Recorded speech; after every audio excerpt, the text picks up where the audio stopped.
Dear students, class 12th की exercise 5th का अपन पढ़ते हैं विविध एक्सरसाइज, मैस्कुलाइन एक्सरसाइज है वो। और उसके क्वेश्चन नंबर फर्स्ट में है कि ए इनवर्स ज्ञात कीजिए। सेकंड वाले में बी इनवर्स निकलवा रहे हैं कि व्युत्क्रम अभी निकलवा रहा है। तो इनवर्स निकालने का तरीका मैंने आपको सिखा दिया है। सबसे पहले क्या निकालोगे, सारणिक का मान निकालेंगे, फिर एडजेंट निकालेंगे, सेकंडों का अवयव निकालेंगे, उसको ट्रांसपोज करके सारणिक का भाग दे देंगे। यानी कि ए इनवर्स का फॉर्मूला होगा एडजेंट ए अपॉन सारणिक ए। इस सूत्र से सहायता से कर रहे हुए अब देखिए नंबर तीसरा क्वेश्चन में सिखाता हूँ कि यदि अवयव ए बराबर ये दे रखा है एक अव्युत्क्रमणीय अवयव हो तो x का मान ज्ञात कीजिए। तो बच्चों अव्युत्क्रमणीय अवयव का मतलब क्या हो गया कि सारणिक ए इसका मान किसके बराबर होगा, 0 के बराबर, क्योंकि अवयव कैसा है, अव्युत्क्रमणीय अवयव। तो सारणिक ए का मान कितना रहेगा बेटा, प्रसार कर दीजिए कि ये एक पंक्ति छोड़ दो, स्तंभ छोड़ दो, क्या बच जाएगा, 2 1 2 -3। दूसरे नंबर पे माइनस आता है लेकिन ये माइनस का 2 है। पंक्ति स्तंभ छोड़ेंगे तो 1 1 x और -3 प्लस में 3। पंक्ति स्तंभ छोड़ेंगे तो 1 2 x 2 और इक्वल टू 0 के बराबर।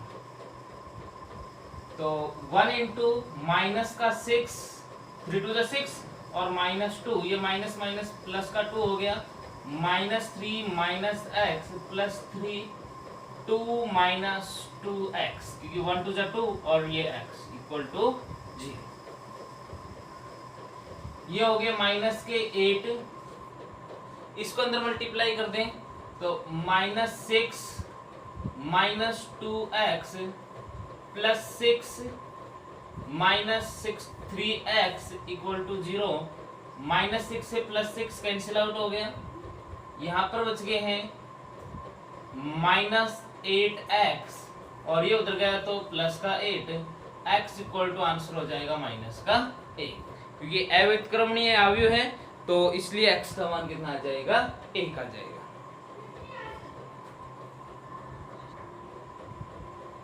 देखिए क्वेश्चन नंबर 4 है, क्रेमर नियम की सहायता से समीकरणों को हल कीजिए। क्रेमर नियम बेटा 5.2 एक्सरसाइज थी, उसमें मैंने सिखाया था क्रेमर नियम से x का मान कैसे निकालते हैं, del 1 अपॉन del, y का मान del 2 अपॉन del, यही तो क्रेमर नियम होता है। और del वगैरह निकालना सीखेंगे। तो बेटा ये क्वेश्चन तो आपको करना है SW में, खुद करोगे, बहुत ही आसान क्वेश्चन है, ये आपको खुद को करना है। ये मैं करके दिखाता हूँ। यहाँ पर बताओ A1 सोल्यूशन करें इसका। A1 की वैल्यू होगी 3, B1 की वैल्यू होगी A और C1 की वैल्यू होगी 4। देखो A1 B1 C1। A2 की वैल्यू कितनी होगी, 2, B2 की वैल्यू A और C2 की वैल्यू होगी 2। अब यहाँ पर हम क्या निकालेंगे, डेल, और डेल का फॉर्मूला क्या होगा, A1 B1 C A2 B2। देखिए इसके अनुसार क्या लिख सकते हैं, 3A 2A। जब सॉल्यूशन करेंगे तो इसका आंसर हो जाएगा 3A, क्योंकि A into 3 3A minus A into 2 2A। फिर हम निकालेंगे डेल 1 का सूत्र क्या होगा बेटा कि C1 C2 B1 B2।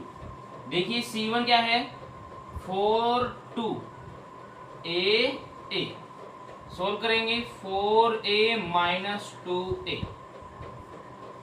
अब डेल 2 निकालेंगे, डेल 2 का फॉर्मूला क्या होगा, A1 A2 C1 C2। A1 की वैल्यू 3 2 4 2। सोल्व करेंगे 3 2 जा 6 माइनस 4 2 जा 8, यानी कि 3 दूनी 6 और 4 दूनी 8। आंसर कितना हो जाएगा बेटा, माइनस का 2।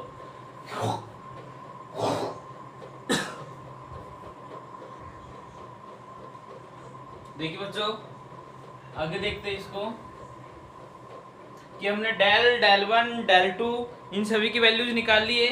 अब हमें क्या करना है, x और y की वैल्यू निकालनी है। तो इसके लिए हम क्या करते हैं कि x का फॉर्मूला होगा अपना डेल 1 अपॉन डेल और y का फॉर्मूला होगा डेल 2 अपॉन डेल। तो x का फॉर्मूला क्या होता है बेटा, डेल 1 अपॉन डेल। तो डेल 1 की वैल्यू क्या है, देखो ये रही, डेल 1 है 4A minus 2A upon del, del है ये रहा कि 3A माइनस 2A। 4A में से 2A जाएगा तो क्या बचेगा, 2A और 3a में से 2a गया तो a से कैंसिल आउट हो जाएगा h। अच्छा y की वैल्यू क्या हो जाएगी, डेल 2 अपॉन डेल 2 कितना है, ये रहा minus 2 upon 3a minus 2a, तो माइनस 2 अपॉन a।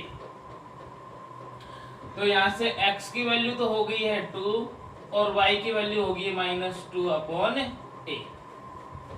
देखिए इसका क्वेश्चन नंबर 3 देख लेते हैं। 3rd क्वेश्चन है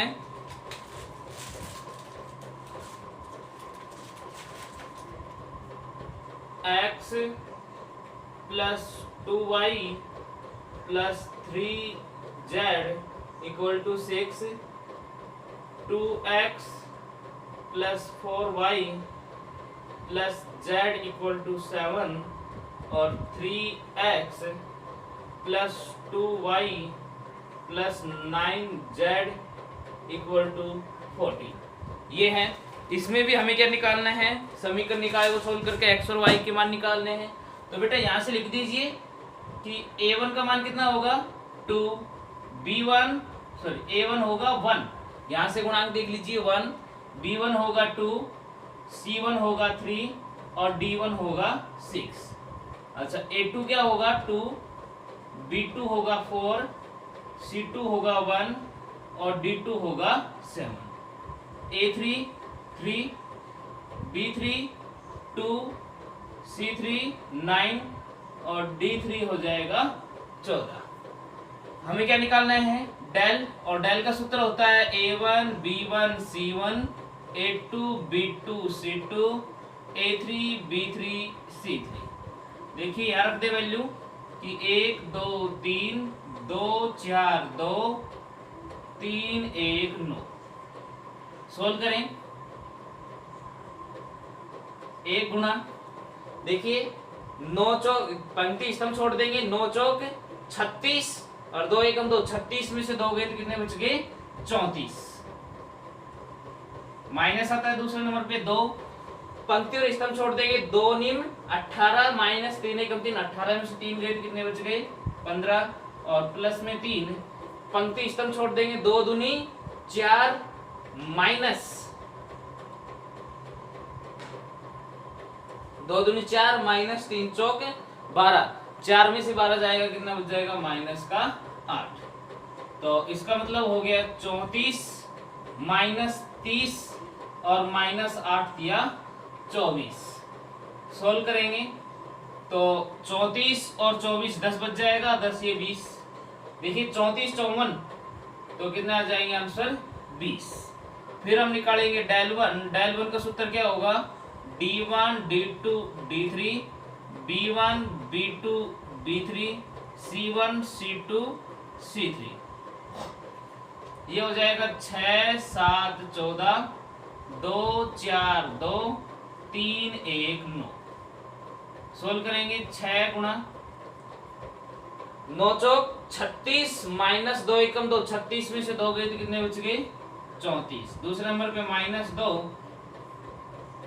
7 नम 63 माइनस 14 एकम 14 तो कितने बच जाएंगे 49, प्लस 3 इंटू 7 दूनी 14 माइनस 14 दूनी 28 तो बच जाएंगे माइनस के 14। इसका मतलब हो गया 34 को जब आप 6 से गुणा करोगे तो डायरेक्ट मैं वैल्यूज रख देता हूँ इसमें, 34 को 6 से गुणा करेंगे आंसर आ जाएगा माइनस का 20। पूरा सोल्व करके आंसर हो जाएगा माइनस का 20। अब हम डेल 2 निकाले, डेल 2 क्या हो जाएगा a1 b1 c1 sorry a1 d1 c1 a2 d2 c2 a3 d3 c3। देखिए a है 1 2 3 6 7 14 और 3 1 9। 1 गुणा 7 नम 63 माइनस 14 तो कितने बच जाएंगे 49। दूसरे नंबर पे माइनस आता है, पंक्ति और स्तंभ छोड़ेंगे, 9 दूनी 18 माइनस 3, 18 में 3 गए तो 15, प्लस में 3 गुणा पंक्ति स्तंभ 14 दूनी 28 माइनस 7 21, 28 में से 21 गए कितने बच गए 7। और जब इसको सॉल्यूशन करोगे तो डेल टू की वैल्यू भी कितनी हो जाएगी बेटा -20। डेल टू इक्वल टू आ जाएगा -20।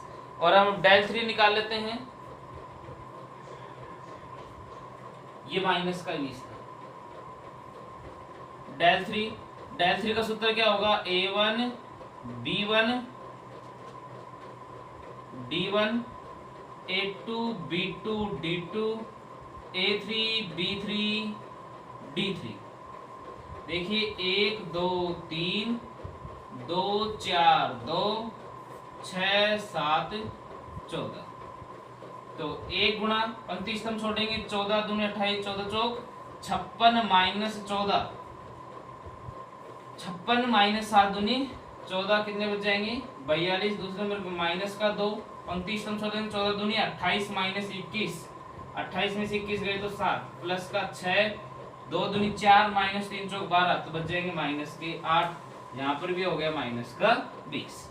अब हम x का सूत्र क्या होगा, डेल 1 अपॉन डेल यानी कि -20/20, तो x बराबर आ जाएगा 1। y का सूत्र होगा डेल 2 अपॉन डेल यानी कि -20 भाग में -20, तो y की वैल्यू भी आ जाएगी प्लस का 1।